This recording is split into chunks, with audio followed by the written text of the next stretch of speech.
Alors, ici, nous allons entamer la correction de l'exercice numéro 4. Il faut savoir que dans chaque exercice, on propose des questions, mais de toutes ces questions est la très importante et c'est l'objet même de l'exercice.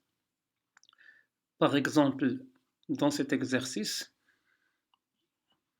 on propose le montage suivant qui contient deux amplificateurs opérationnels et dans lequel on demande de déterminer l'impédance d'entrée ZE de ce montage. Donc vous voyez, malgré le fait qu'il existe 4 questions, mais les 3 premières questions, ce sont des introductions à la dernière question, numéro 4, qui euh, demande, plutôt, si je lis la question, déduire l'impédance d'entrée du montage ZE. Et vous savez, par définition, ZE, c'est le rapport VE sur I. IE est égal à I ici. Alors, ils ont donc décomposé les questions en 4. Première question, donnez la ou les relations entre VA, VB et VE. VA, d'accord, c'est la tension VA. Le potentiel A jusqu'à la masse me donne la tension VA. Et la tension VB. Et même la tension VE. Donc, première chose à faire, c'est d'essayer de trouver une relation entre ces trois tensions. Alors, d'après cette figure, hein, qu'est-ce qu'on remarque? C'est que VE est égal à V1+. Regardons cela. VE, c'est ici, est égal à V+. V1+, puisqu'il s'agit du premier amplificateur A1. D'accord. Et VA est égal à V1-. Regardons le nœud A, le potentiel ici, ou la tension A, VA, c'est la même chose que la tension V1-. V2- est égal à VA. C'est-à-dire, non seulement on a VA égale à V1-, mais aussi VA est égal à V2-. Et on ajoute une relation, une quatrième, c'est que VB est égal à V2+. VB, d'accord? VB est égal à V2+. Voilà les relations entre les tensions VE, VA, VB, V1-, V1+, V2- et V2+. Maintenant, on rappelle la propriété des amplificateurs opérationnels ici, ici particulièrement, pas en général. Alors ici, on suppose que les deux amplificateurs sont parfaits et de ce fait, on peut alors conclure que V1+ est égal à V1-. V1+ est égal à V1- et V2+ est égal à V2-. Par conséquent, qu'est-ce qu'on obtient? On obtient tout simplement VE est égal à VA est égal à VB. Donc les trois tensions, celle d'entrée, la tension à ce nœud-là, de ce nœud-là jusqu'à la masse, et la tension de ce nœud-là, B, jusqu'à la masse, toutes ces tensions sont égales. Et on peut même le vérifier tout de suite, ça c'est le potentiel VE. Donc, ça donne le même potentiel en plus. C'est-à-dire l'amplificateur opérationnel 1, l'entrée plus, elle a la même tension que VE. Toujours VE, et on arrive à VA. Donc VE égale à VA. On continue. VA, V2 moins, c'est la même chose que V2 plus. Et qu'est-ce que c'est que V2 plus? C'est VB. Donc finalement, les trois tensions sont égales. Maintenant, la question 2. La question 2, en utilisant le nœud A, déterminer une relation entre VA, VS1 et VS2. Si je regarde ici, le nœud A, hein, il est en relation avec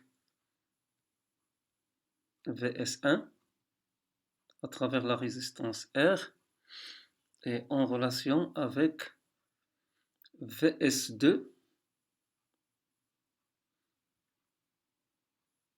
à travers la résistance R de ce côté-là, parce que VS2, elle est là. On peut utiliser le théorème de Millman, comme on peut utiliser d'autres lois, tout simplement. De toute façon, la loi des nœuds, puisqu'on nous parle d'un nœud, on va appliquer la loi des nœuds au point A. La somme des courants entrants est égale à la somme des courants sortants. D'accord? Regardons les courants qui entrent. Par exemple, VS2 moins VA sur R, on a un courant qui circule de gauche vers la droite. Il est entrant. Donc, voilà VS2 moins VA sur R.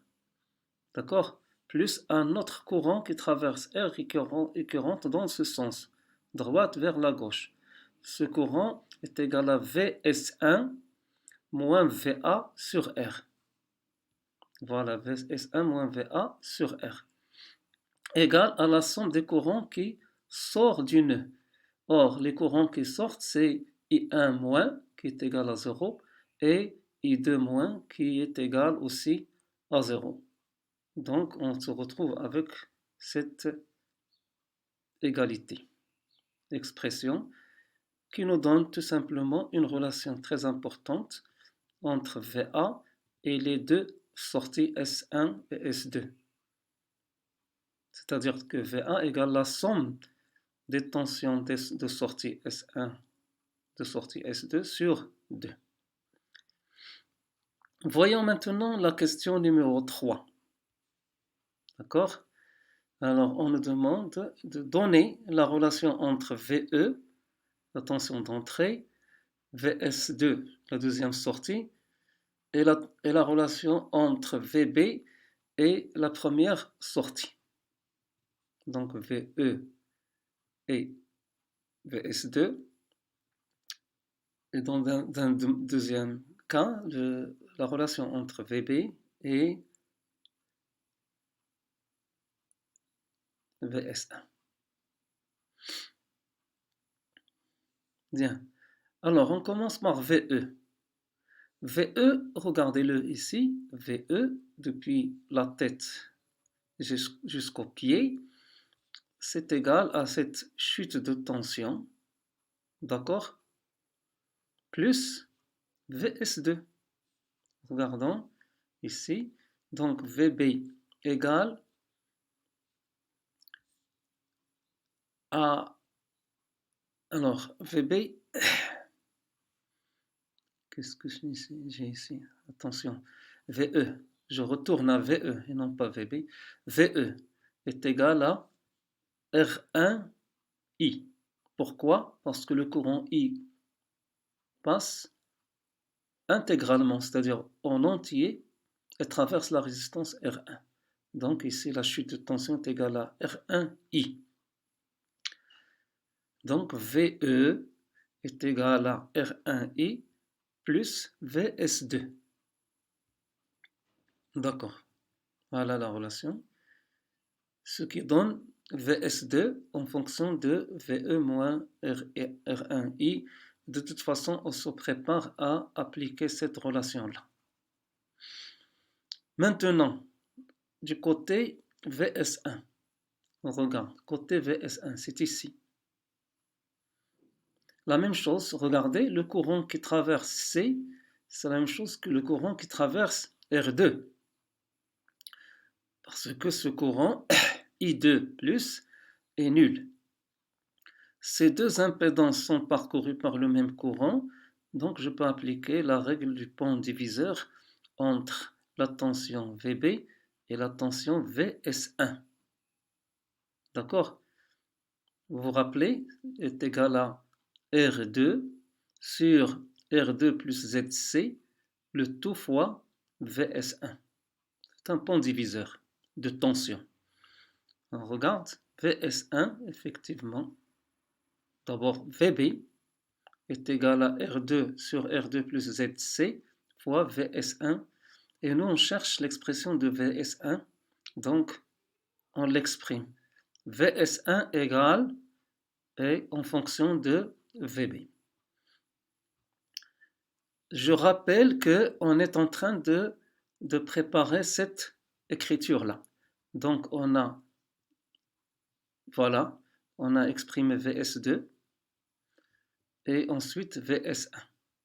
Bien sûr, on revient à VA, d'accord? Et on va remplacer VS1 par son expression et VS2 par son expression. Ce qui donne VA égale à tout ça. Très bien. Et là, on essaye quand même de trouver ce qui nous intéresse, c'est-à-dire une relation entre VE et I. Et pour cela, donc, on va transformer ça. Vous vous rappelez très bien que VA, d'après cette relation, est égal à VE. VB aussi. D'accord? VB aussi va être remplacé par VE. Et en fin de compte, on se retrouve avec cette relation. N'oubliez pas de remplacer le ZC, l'impédance du condensateur, par 1 sur JC oméga. D'accord? Et là, on rend au même dénominateur et on s'arrange pour trouver une écriture plus simple qui fait intervenir une relation entre VE et I. Pourquoi on a multiplié par 2J, R2, C oméga ici, on a multiplié ce dénominateur par ce membre. Tout ça, vous allez voir, faites un petit calcul, vous allez voir que ça simplifie et tout ça se ramène à une écriture plus simple, ce qui est la suivante. VE est égal à JR1, R2, C oméga fois I. Donc si je rapporte le I en bas, donc je ramène le I en bas, j'obtiens VE sur I est égal, donc VE sur I, c'est l'impédance d'entrée par définition, et qui est égal à JR1, R2, C oméga. Donc, l'impédance d'entrée, et ça c'est très important, ne dépend que de R1, d'accord, que de R1 que j'ai ici, R2 et C. Et ne dépend pas de la valeur de R. Ça veut dire quoi? Ça veut dire si on change R par une autre résistance R' différente, et bien sûr on va brancher une autre résistance R' identique, on obtient toujours, on garde toujours l'impédance d'entrée de ce montage. Et ça c'est un avantage. Ça c'est le but de cet exercice. Merci de votre attention.